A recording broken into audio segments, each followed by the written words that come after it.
This is a video diary. It's not intended to be advice or guidance. I'm just expressing what I'm thinking and feeling in the present moment. I'm feeling quite itchy and irritated and uncomfortable right now. And tired because it's been very hot after being very cold. And then on top of that, I wanted to be in the ocean while it was really hot, so I've had too much sun exposure and all of these things. But life is good. Life is changing very dramatically right now, very rapidly, big changes. The biggest changes of all time. The biggest changes of my lifetime. Like the most profound and impactful. And I actually haven't recorded a video for pretty much 3 weeks now because I've had so much private emotional stuff going on. It's been all positive, really, like mostly positive, but it's like I was just maxed out being present with it all, let alone being able to sit down and calmly articulate what I'm thinking and feeling about so many different things that are taking place all of a sudden. New opportunities, new relationships, new feelings that I've never felt before, and even just listing those vague things, it's like you could make all kinds of assumptions about what's taking place. I don't know if I'm going to end up actually directly talking about anything in particular that's taking place right now. I'm not sure if I'm ready for that. It might come out. But one approach that I've been taking recently is I've just been the words that came up, like cleaning out the closet, like just any stone that was left unturned. I've been going back and checking everywhere and dealing with everything in the present and the past. Like, what unresolved issues have I left behind that could have an impact on the future? And it turns out, when you address issues from the past, the present moment and the future changes very dramatically, especially when you go back and you look at the stuff that you've left untouched for a really long time. So recently in video diaries I was talking about how I never knew my father, and when I was recording those I was still in the mindset and like the state of my feelings and emotions weren't, like I was still kind of numb to it. I wasn't really motivated to complete the task of finding my father. Like I was just kind of saying, yeah, I don't know my dad and I'm kind of cool with that, and I don't have much of a emotional response to it. And that was what I was sort of documenting. That's what I remember documenting in previous videos. And then I actually got a message because of one of those videos that I published, and that led to just a quantum leap in the search for my father. Like I had no leads.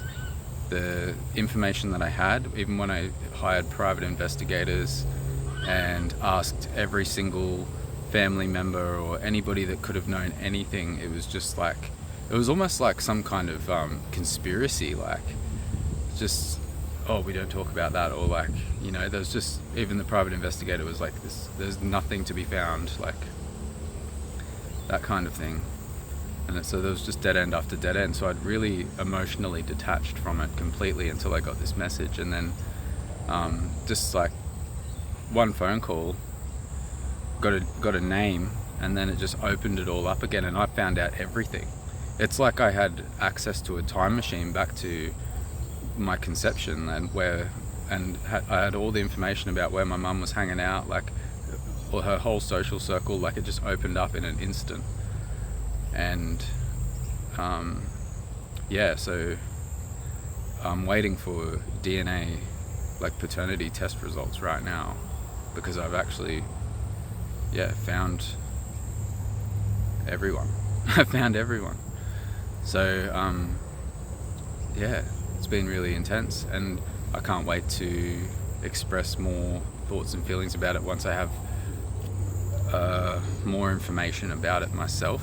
Like, don't want to get too ahead of myself and get too excited, but what I have experienced and who I have connected with has been really beautiful and exciting, and absolutely changed my long held assumptions and beliefs about where I came from, like, or what the circumstances surrounding my birth might have been like, or surrounding my conception. And met really beautiful people, and kind of been adopted into a long lost, like, community, family, and really enjoying that. Feel like now I have new mentors and teachers in my life all of a sudden that were always almost there. Like, the craziest thing about this, and again, like, I don't want to go into too much detail until I have more information, but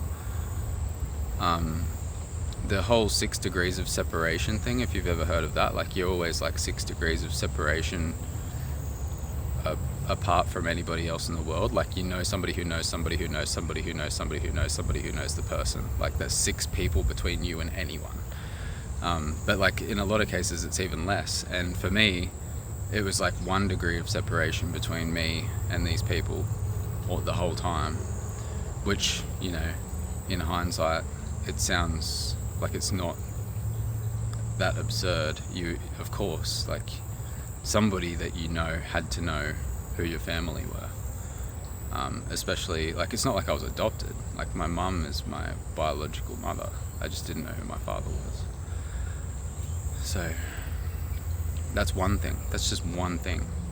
So that's why it's been 3 weeks since I've turned the camera on, and I was starting to feel like I should really get back to it, and because there's going to be this big gap, and I've been through all these highs and lows and all these experiences, and I haven't been documenting them because I've felt too vulnerable.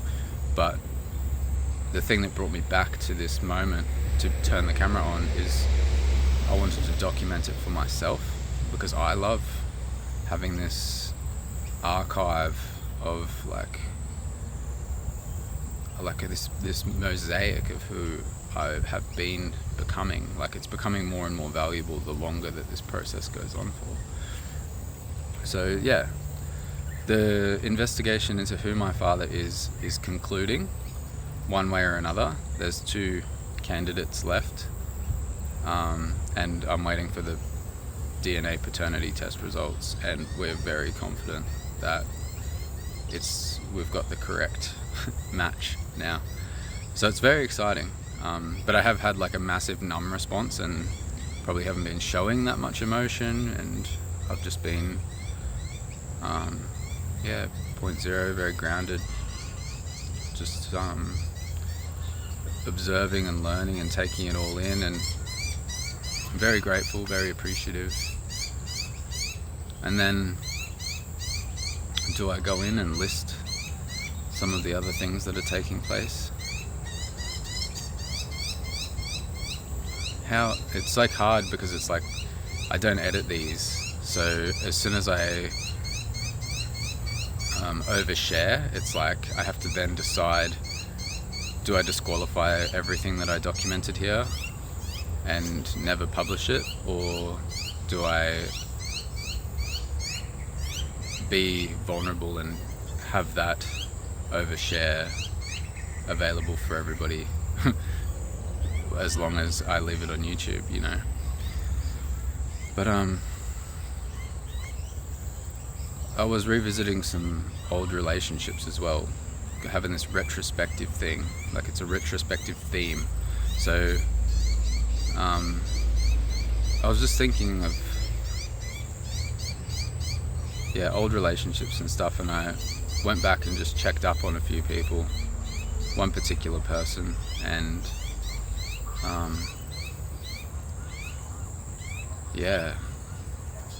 there's some information there as well that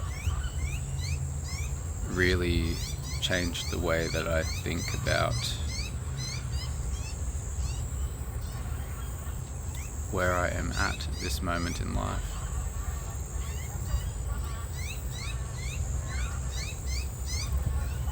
Yeah. We'll put a pin in that one. But that's all that I did want to share, is that there's this retrospective theme, and in that case as well, going back to the past and sort of closing off that mystery, or that, like, there's still a feeling there. What is that about? Like, let's go deal with that. Then it was really like I was very apprehensive, and it was very scary to address that feeling and go back and look, same as it was when I was looking for my father. But what emerged as a result of me facing that fear was a new kind of awareness about myself, and like a lot of growth and like insight, realization. Really what happened was, it's like my priorities went from being vague and abstract to crystal clear. Like because I've had this thing going on, and it might be obvious, I'm not sure right now. I'd have to really think deeply and remember everything that I've ever published, which is absurd. But I've had this thing going on where I definitely look back at old relationships and I wonder what could have been if I could have been who I am now back then, if I had had the capacity to deal with conflict in a relationship where I had to deal with conflict and I wasn't able to and it fell apart, or I had the capacity to handle my addiction in a far back relationship where the addiction was the thing that trashed the relationship. Like, I'm always looking at myself now thinking, like, if I could put myself now back there, what would it be like? And I guess what I've just done recently is, instead of just doing that by myself, I kind of actually had a chat that allowed me to have some kind of feedback. Like, yeah, if you were who you are right now, things could be like this. However, that door is closed and you need to go back to the present, Kai. So it freed me in a way. Like, without talking about anything specific, it freed me, because I was no longer thinking like, oh, like, if I could only put myself now back in this place that I thought was really beautiful and deal with the issues that I couldn't deal with back there, then everything would be okay back there.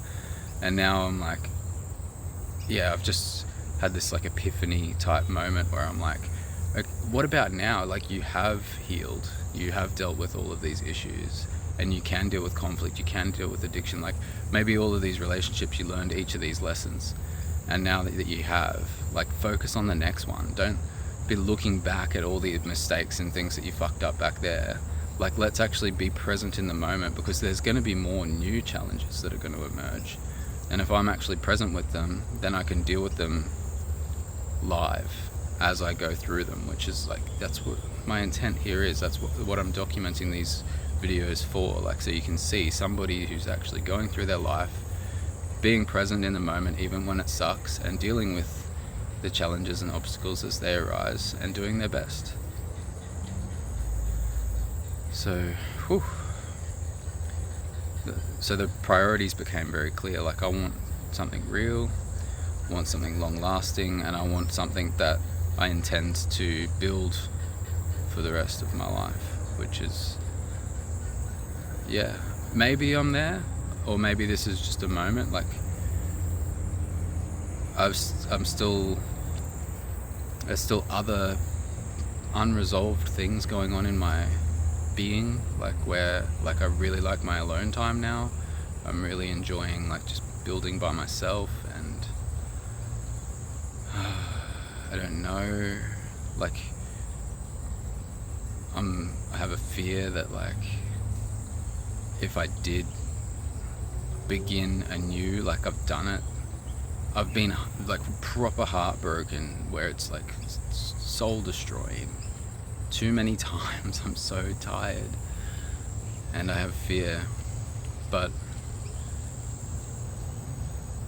I have patience as well. Like when it's truly meant to happen, I'm ready. I believe that I'm ready, but what's in the past, I guess I've just kind of tried to hurry things along, and that's where I've created a lot of mistakes as well. So there we go. We've got this retrospective relationships thing going on. Finding my father, realizing the kind of relationship that I want to create for myself. And it went hand in hand. Like, this happened together and kind of fed into each other, because I always had a fear that I was going to be a useless father because my father abandoned me. And I thought, like, this is really going to sound strange to a lot of people who haven't been in my mind, but I had this belief or assumption that like I had like this useless father gene where I was just destined to abandon my kids, like, or something like that. It's not that simple, but like it was just like this subconscious feeling that like I couldn't be a father because my father wasn't a father. But now that the narrative's completely changed up on me, and it isn't sort of the story that I was told growing up at all, that shifted. And then I started thinking about like all the kinds of families that I could have created, all the beautiful women that I could have had children with, and like far out, man. And you know, got into this place where I started really thinking about the future. It's like, yeah, there's like a huge part of the future that I couldn't even consider before is now real. Like, it's now visible to me. Like, it's like I could have walked every path except the fatherhood path. And what I always wanted to do was have a beautiful relationship and a beautiful family, but I thought that I was inherently incapable of it. And that is fucking huge. And I'm impressed with myself for even articulating it. I might even leave it there. There's like a whole other dimension of my life that's evolving right now, and that's the creative side of things. There was a long dry spell where I guess I went into that ghost mode where I was not really sharing that much online, and then I started to pop my head out a few more times over the last year or so, and people noticed and people remembered, and I started to get messages and requests and opportunities. And at first I was saying no a lot, but then I said yes to a few small bits and pieces, and then people saw those creations, and then I got more messages, and now we're looking at television. Like all of a sudden, it seems sudden, but it's not really, because I was doing television way back in like 2015, and it looked like my career was going to be making like film and directing and producing documentaries and shows and music videos and live music and touring the country and touring the world with, you know, musicians and artists. I don't think that I'm fully going to jump back on that train, that time track where I'm an artist and a filmmaker doing all of those things, but I can definitely go on a few little side quests, especially if the opportunities are going to be as awe-inspiring as they appear to be in my inbox or through the phone calls that I've had recently. So a lot of exciting stuff. In the meantime, I've just been saving heaps of money, investing. My diet, nutrition and health and everything is really reaching a level that, you know, I'm pretty happy with. I'm content. Like, there isn't much more improvement. I'm still having a little bit of cheeky, naughty takeaway, but I think it's like at the point where it's like, that's okay. That's a reasonable amount of flexibility and freedom in your diet and nutrition. I might even be a little bit too ridiculous with how strict I am with myself and how conscious I am of what I'm putting in my body now. And I never thought I'd say that. I never thought I'd reach a level where I'm actually looking at my nutritional intake, going like, maybe this is too much, maybe this is too healthy. And yeah, been doing gym, working out. I don't know why I feel like the need to like do a full recap. It's only been 3 weeks, but these 3 weeks have felt like 3 years internally, with the amount of shifts and changes that have taken place. So if you get anything out of these videos, please pass them on to anybody else you know who may benefit. You know, the one that your friend needs to see or hear. Just go find it, put it in their messages and see what happens. Subscribe to the channel if you haven't already. Click the like button for me. It helps YouTube figure out who my people are, who our people are, so that it can show these videos to them. And check out kylives.com. I just produced some new light paintings which are also available on Teespring. Bliss, Dream and Brave. And Brave was created for a young lady who has experienced an incomprehensible amount of trauma. She was a client of mine for I think 2 months before she was moved on to a more secure facility that had more resources, and I was intending to do the Brave light painting with her to do like as a nice creative outlet, but yeah, so I sort of did it in her honor because she's moved on to another place. And yeah, see you again very shortly.